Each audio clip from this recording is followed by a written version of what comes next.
So today we're talking about bodies and we're examining the practice of welcoming and thinking of the ways in which we live out our board welcome. You know, we have, we hope to nourish human differences, those of gender, race, age, ability, sexual orientation, political views, culture, class, and religious belief. And sometimes people tease us about our long list of welcome, and yet I think of how much more we could say, right? We could say so many things, you know, regardless of size or shape, or regardless of if you are from this country or from another country, regardless of if you like bananas or you like strawberries, or if you're gonna, dress up for Halloween or not. I think of all the identities that we have, some more serious, some more, a little fun, competitive. Are you a Packer? Are you a Viking? Do you care? Uh-oh, yeah, you gotta watch that. And so yeah, I mean, is it okay to not be a football fan? Is it okay to be a humanist or a theist? Is it okay to be a pagan? Is it okay to be Jewish? Is it okay to be a seeker? Or to not know, or to change your mind, or to just keep trying hard, showing up? And I think about the mistakes that I have made when trying to be welcoming.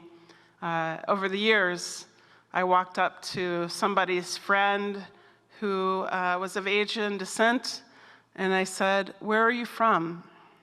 And I was so ashamed when it came out of my mouth. And they said, "I'm from Wisconsin." And I said, "I am an idiot. I'm so sorry."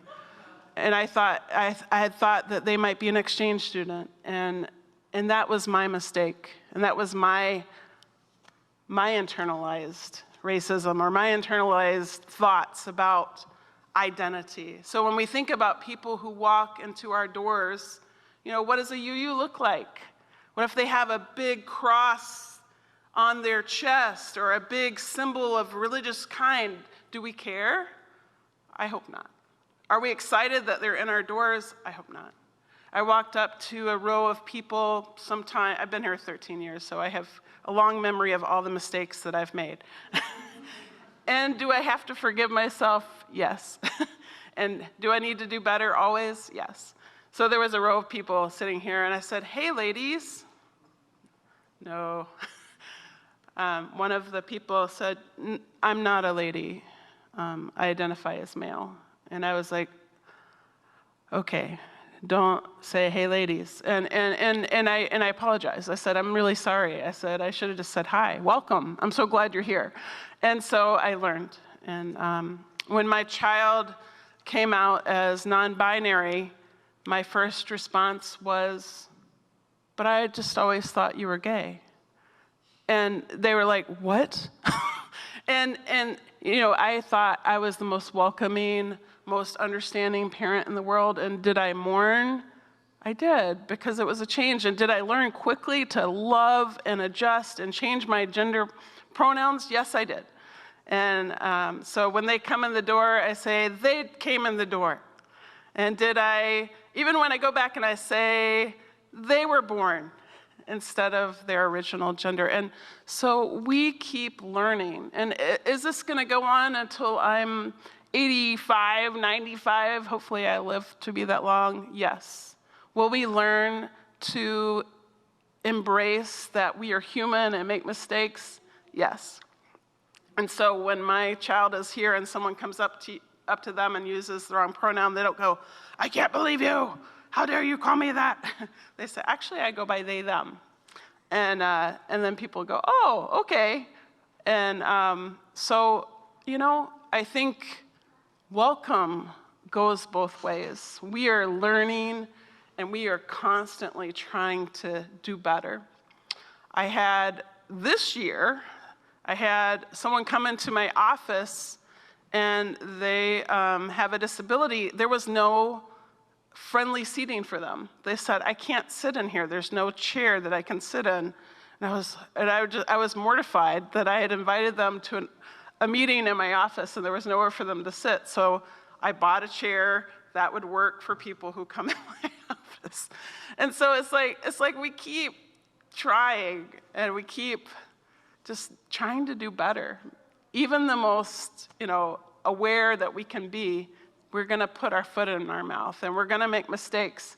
But we're also going to be beloved to one another if we can be. If we can say, I see you, I honor you, that's powerful. And I think it goes back to the history of Unitarian Universalism too. You might be familiar with this quote. First they came for the socialist, and I did not speak out because I was not a socialist. Then they came for the trade unionist, and I did not speak out because I was not a trade unionist. Then they came for the Jews, and I did not speak out because I was not a Jew. Then they came for me, and there was no one left to speak for me. And this was by Martin Niemöller, and he was actually someone who worked with the Nazis at one point, and then he came to see that that didn't protect him either. And so he began to speak out, and he began to say, if you are part of the problem, then you are part of the problem. So in the 1940s, as the German army began to impose totalitarianism across Europe, many people fled in fear of their lives. And at that time, the Unitarian Service Committee committed itself to rescuing as many refugees as possible. Their work was dangerous, and they saved many lives. The documents created to help these refugees escape needed an official logo. So Dr. Charles Joy of the Unitarian Service Committee hired a graphic designer, Hans Deutsch, who himself was a refugee, to create one, the flaming chalice. And the flaming chalice drew upon ancient religious symbols to be an official seal for the USC. The communion chalice, the holy oils used for blessing in many religions, the altars of Greek and Roman times, and lights put in windows as a symbol of hospitality evoked by the flaming chalice. And so throughout World War II, this logo symbolified refugees coming to safety, and it was put on their travel documents and safety documents. And so it became the original logo of the Unitarian Service Committee in 1941, and in windows of otherwise hidden offices, so people would put a chalice in their window. After the war, the flaming chalice gained popularity as a symbol of Unitarianism, and then later of Unitarian Universalism. The ritual lighting of a chalice in UU worship became widespread in our congregations in the 1970s. Our flaming chalice is a symbol of life-saving welcome.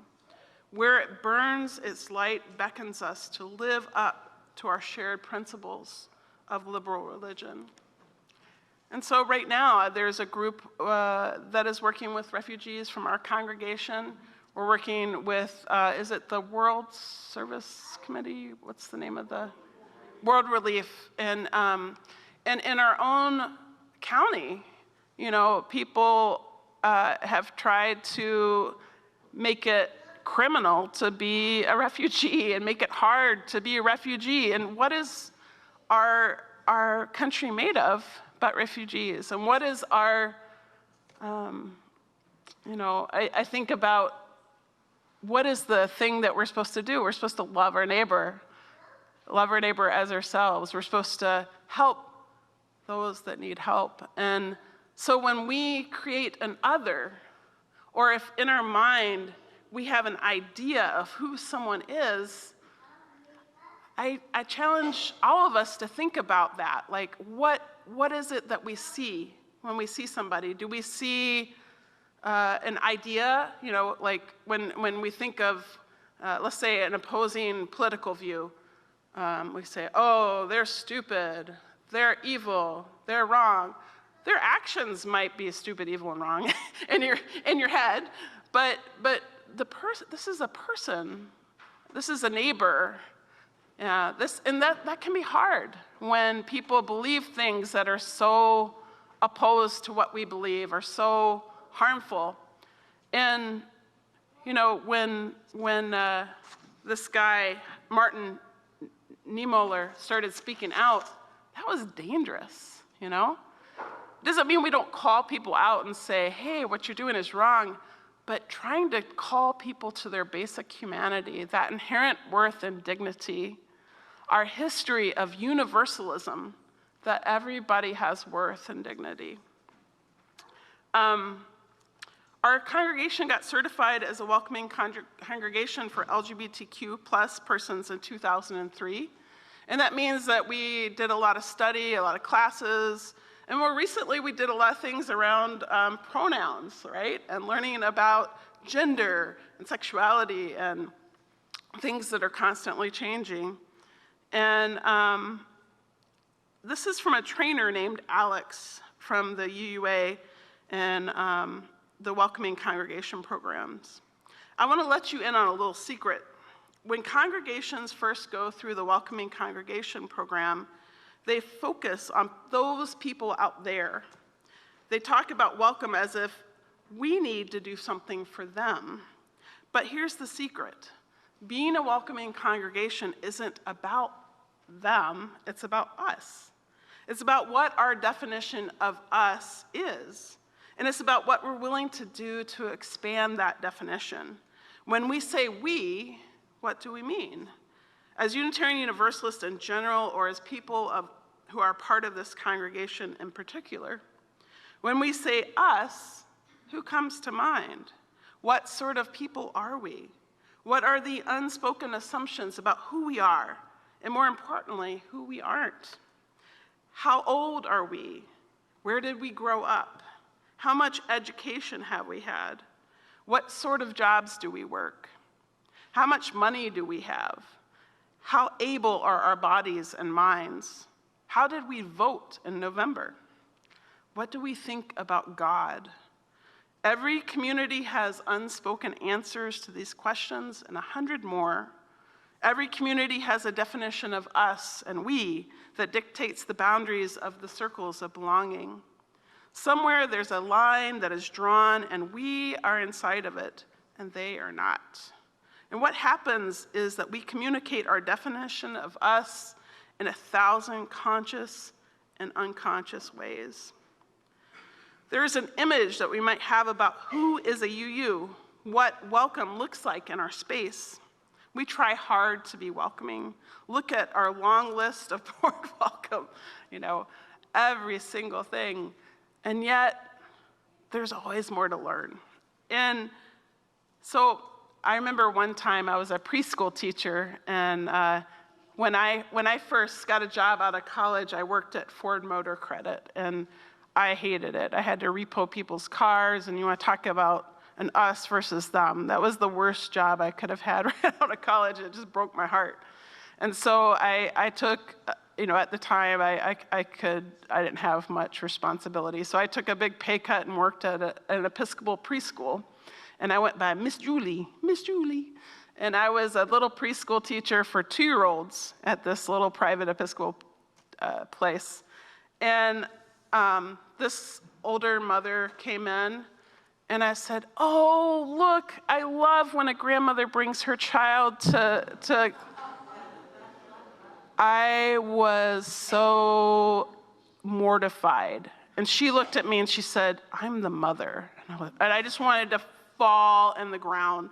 Here's me, 23 years old, and I'm like, hi, we're so glad you brought Nathan in. And oh, yeah. And it's those moments where we experience that discomfort and we go, oh, crap. I really messed up. But you can bet the rest of that year, I'm like, I'm so glad to see you here and your wife. And because I got the identity of them being lesbians just fine. But I got the age thing wrong. And so, right? And it was mortifying. And so I also think about when I was little. I was a little scrawny kid. And I had straight bangs and really straight hair and scrawny. I had, cuts and bruises because I was always in the woods or up a tree or something. I had hay in my hair probably, I don't know. And I would get called boy all the time. And I remember sitting at a football game and people going, "Oh, you're a boy, you're a boy, you're a boy." And I remember just sitting there just feeling horrible because people were trying to tell me who I was. And then later, when my behind got bigger and than people thought it should, in middle school, I remember people going, "Ooh, you have a bubble butt. You have a bubble butt," and just like talking about my body like they had a right to do so, right?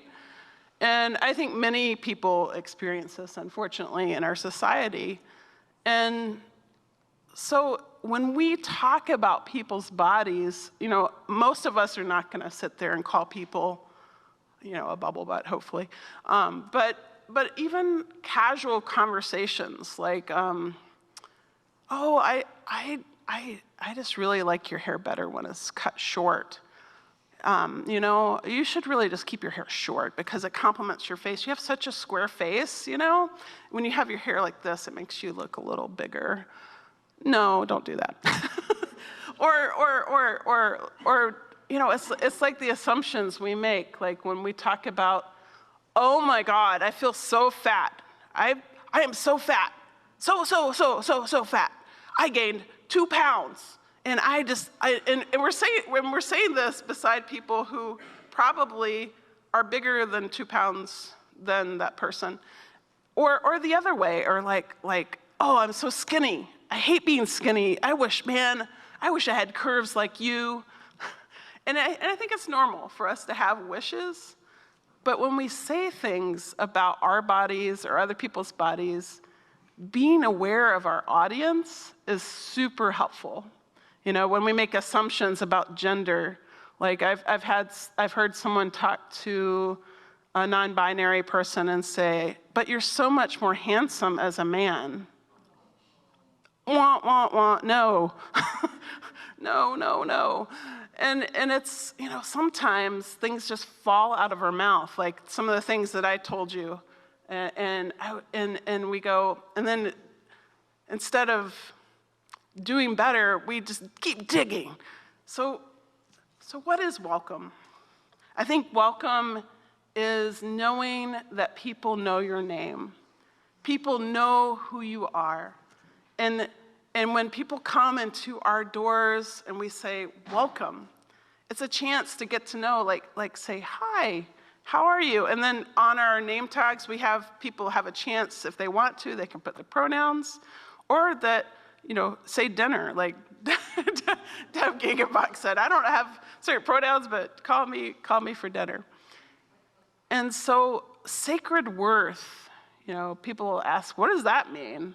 What is sacred worth? And it's an idea that each person is sacred. And I don't know about you, but growing up in the Bible Belt, there was so much about me, all of me, that was told that "Oh, you're a woman, you can't be in front of the pulpit. Oh, sex is bad, women are evil," whatever. I don't know, I was constantly feeling less than. And I've spent so many years trying to build that image up. I want to be able to wear a bathing suit and not feel gross. I wanted to run out and wear a bathing suit and feel beautiful in all of who I was. And man, I'm going to do that this summer. I am. But we have these tapes in our heads. And it's so important that we, as loving people, try and help people not have those same tapes.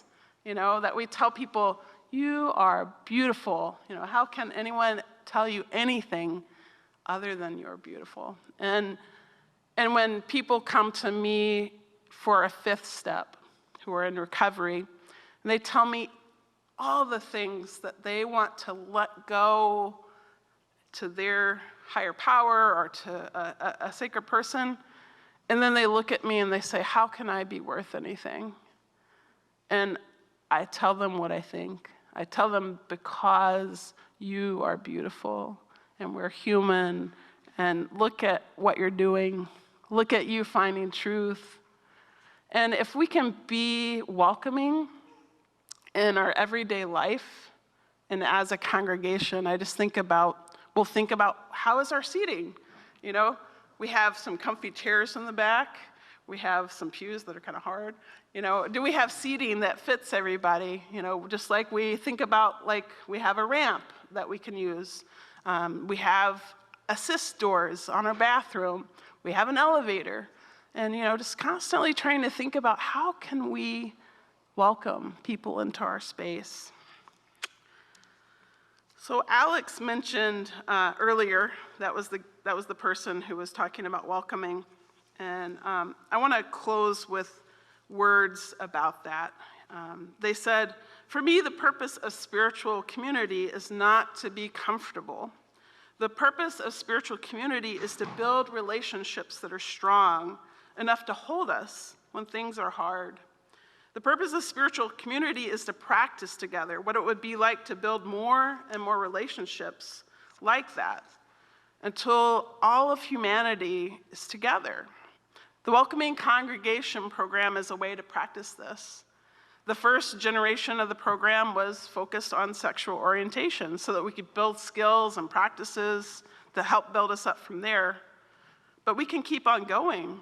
Ultimately, for me, being a welcoming congregation means not stopping until there is no more us and them, until the concept of them no longer exists, because all of us are in the definition of us. That's a tall order. It's not safe, it's not easy, it's not comfortable, but in order to heal the world, it's necessary. Because welcome is a spiritual practice. It's something you do. And sometimes it's messy and vulnerable. Practice means taking risks and trying new things, getting them wrong, and trying again and again, because our world needs us to, because we need each other to. And so when I think about our congregation, I think about Tracy Hirsch in the kitchen with hospitality. She'll be playing some punk music, and she'll be back there, and she, like, come on in. Whoever you are, I will show you how to make the coffee. I'll show you how to do the things. And they're going to have a training today after service for that. And, you know, I think about our greeters. Karen Hirsch is somebody that I've seen. She will have a smile no matter what. Phil Swanhorst will say, "Good morning, welcome to you." Maybe not in those words, but you know, I think about the people who are there and just embody that sense of gracious welcome. And in the South, for me, welcome is when I get to that Kentucky line and I can drink sweet tea. You know, and you know, for some people, hospitality is the food that you serve or the way that you serve it. For some folks, welcome is hearing those familiar words of where we grew up or those familiar songs. I know for my kids, I'll hear them singing in the shower, "Love will guide us, peace has tried us, hope inside us will lead the way on the road from greed to giving. Love will guide us through the hard night." And if you don't know that, it's hymn number 131 in the Gray Hymnal, and we sing it a lot. And so that's also a way to be welcoming is to, I could have announced the hymn number. So yeah, it's thinking about those things that we carry with us and that are holy and good. So thank you for everything you do in this community. I just think of all the ways we're, you know, us having a blood drive, us hosting so many events, and I'm just really excited as we go into the future to be a place of welcome. Thank you.